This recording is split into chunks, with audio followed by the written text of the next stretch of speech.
Excellencies, UN Secretary General, Presidents of General Assembly, and distinguished guests.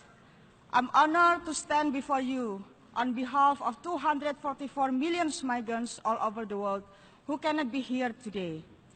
After years of being voiceless and invisible, we, the migrants, are finally welcome here to speak for ourselves. We are the people who have been denied the future, the rights, and the dream we used to imagine. When I was young, I dreamed of reaching a higher education and making contribution to my family and society. But the worsening crisis affected my family in Indonesia and millions of poor people. We wake up every day facing a reality of deepening poverty, unemployment, lack of chance for education, eroding social services, and loss of land. Like many others, I did not have choice but to work abroad as a migrant domestic worker, so that I can put food on our table, pay off the debt of our parents, bring my sibling to school.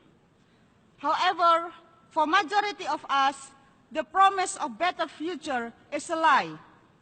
We are trapped into debt bondage, trafficked, tricked into slavery, our basic rights denied, vulnerable to abuses, many disappeared and even died. Our dream has become a nightmare driven by a system that creates profit for those in migration business and allow companies to push down wages. Our future is bleak. We expect protection and services, but we are left alone to deal with our sufferings.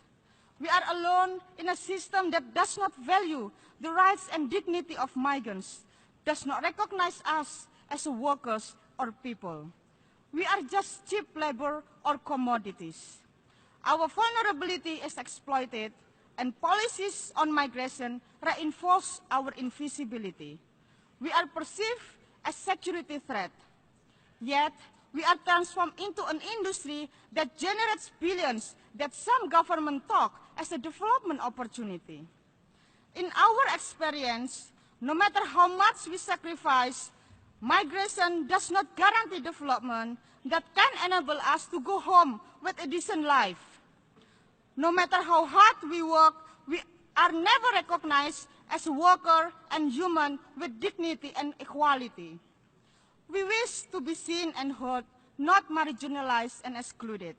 We deserve respect to our humanity. Migrants are collectively struggling and organizing to make our dream come true. We have a clear message. Listen to us. Don't talk about us without us. You want us to remit, but what we need is for you to commit to a justice, to a development that does not tear our families apart, to a future that relies on the strength of its own people and not to the continued export and exploitation of our labor. International conventions remain in a paper and not in action. In 2 years, you are set to forge a global compact for us. Let's make it real and actionable. Frame it as a right base and make sure its implementation will not create exploitation, displacement, forced migration, conflict, and poverty. Let's work for a world without vulnerability, insecurity, and invisibility. As people, as workers, as women, as migrants, we are ready to make this happen. Work with us. Thank you.